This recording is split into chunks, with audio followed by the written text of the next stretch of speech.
So here's what to expect after liposuction surgery.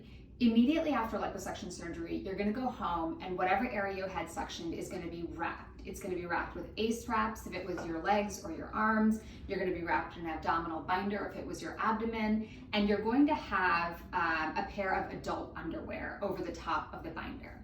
The reason you're gonna have all of these pads and wraps is because in the 24 to 48 hours after liposuction, it is very common to leak from the access incisions. So liposuction is done through tiny access incisions that are about 1 centimeter in length. And several of those access incisions are left open after liposuction so that the numbing fluid that I put in can come out and it doesn't get trapped inside.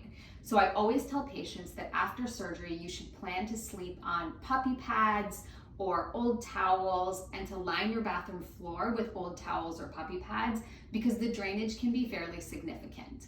The drainage looks like Kool-Aid. It's like a clear red fluid that's not blood, it's the numbing fluid that we put in, but it's mixed with a little bit of blood, so it looks like Kool-Aid.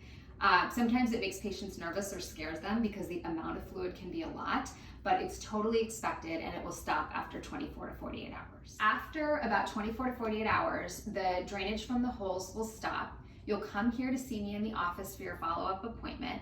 And at that visit, I'm going to remove all of those first set of dressings that are gonna be kind of yucky at this point.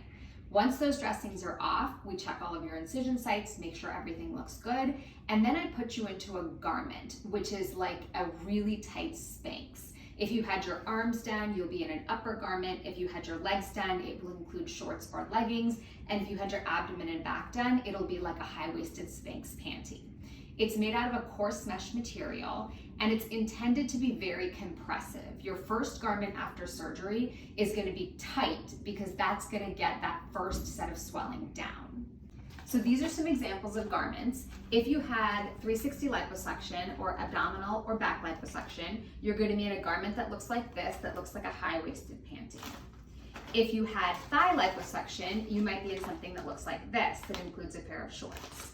And if you had full leg liposuction or abdomen and all the way down to the knees, you might be in a longer one like this that has a full legging.